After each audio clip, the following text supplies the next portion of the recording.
భయపడుతూ ఉండేది ఎవరంటే దొంగలు, భయపడుతూ ఉండేది ఎవరంటే కబ్జాకోర్లు, భయపడుతూ ఉండేది ఎవరంటే ప్రభుత్వ భూములు కొట్టేసినటువంటి వాళ్ళు, భయపడుతూ ఉండేది ఎవరంటే దళారులు, భయపడుతూ ఉండేది ఎవరంటే పోలీసుని రెవెన్యూని అడ్డం పెట్టుకుని ఆస్తులు కూడా పెట్టినటువంటి వాళ్ళు, మతాన్ని అడ్డం పెట్టుకుని రాజకీయం చేసినటువంటి వాళ్ళు, మతం ముసుగులో మేమేమైనా చేయొచ్చని బెదిరించుకున్నటువంటి వాళ్ళు.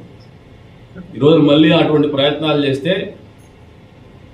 ఉక్కుపాదం మోపుతాం, ఎక్కడ కూడా విరవం. శాంతి భద్రతలు కానీ, ప్రజా జీవితం కానీ, శాంతియుతంగా జరిగే విధానం కానీ ఎక్కడ కూడా లోపభూయిష్టంగా ఉండే విధంగా మా పరిపాలన ఉండదని నిజాయితీగా నికార్సుగా తెలియజేస్తున్నాం. ఇప్పటికైనా వైఎస్ఆర్సీపీ పార్టీ నాయకులు కార్యకర్తలు మారమని చెప్పేసి హెచ్చరిస్తా ఉన్నాం. ఇదే ధోరణి ఉంటే 11 సీట్లు ఇచ్చినారు. మీరు ఇప్పుడు కూడా విశ్లేషించుకోలే, మళ్ళీ చెప్తాను. ఇప్పటికి కూడా ప్రజల్ని మోసం చేయాలా, రెచ్చగొట్టాలా, మత విద్వేషాలు రెచ్చగొట్టాలా, తద్వారా రాజకీయ లబ్ధి పొందాలనే ఆలోచనతో ఉన్నారు. తస్మాత్ జాగ్రత్త, ప్రజలు చాలా విఘ్నులు. మేము కూడా ఎప్పటికప్పుడు ఎడ్యుకేట్ చేసేటువంటి పరిస్థితులు ఖచ్చితంగా చేస్తూనే ఉంటాం. నిరంతరం ప్రజలతో వాస్తవాలు తెలియజెప్పే ప్రయత్నం చేస్తూనే ఉంటాం. మేము చేసే ప్రతి పని కూడా ప్రజలకు తెలియజెప్తాం. పారదర్శకత అన్ని విభాగాల్లో కూడా పారదర్శకత వచ్చింది. వ్యాపారంలో కానీ, రియల్ ఎస్టేట్లో కానీ. రియల్ ఎస్టేట్ గురించి చెప్తారు, ఎక్కడుంది రియల్ ఎస్టేట్? దొంగ భూములు, దొంగ పనులు.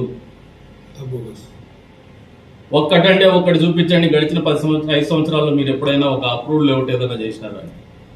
ఒక్క లేఅవుట్ చూపించండి. మీరు రియల్ ఎస్టేట్ వ్యాపారులు అంటే నమ్ముతాను. మీరు చేసే మోసాలకి సామాన్యుడు బలైపోతాడు. మీరు సబ్ రిజిస్టర్ ఆఫీసులు, తహసీల్దార్ ఆఫీసులు చేసినటువంటి మోసాలకి ఈరోజు పేదవాళ్ళు ఇబ్బంది పడుతున్నారు. ఆర్గనైజ్ సెక్టర్లో రియల్ ఎస్టేట్ వ్యాపారం కాకుండా కేవలం మోసాలు చేసుకుని రియల్ ఎస్టేట్ పేరు మీద మీరు నడుపుతున్నటువంటి విధానాలతోనే ఈ రోజున లోపభూయిష్టమైనటువంటి విధానాలతోనే లిటిగేషన్లు ఉన్నాయి, గొడవలు ఉన్నాయి. ఈ పోవాల ఖచ్చితంగా ఆ దిశగానే మా అడుగులు ఉన్నాయని చెప్పేసి కూడా తెలియజేస్తున్నాం.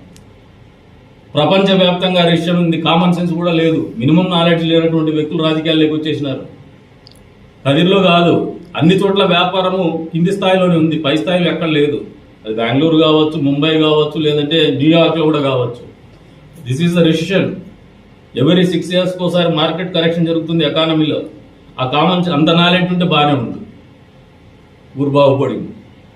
ఇట్లా థర్డ్ రేట్ ఫెలో సొంత రాజకీయాల్లోకి వచ్చేసి ఈ రకంగా ఉంది.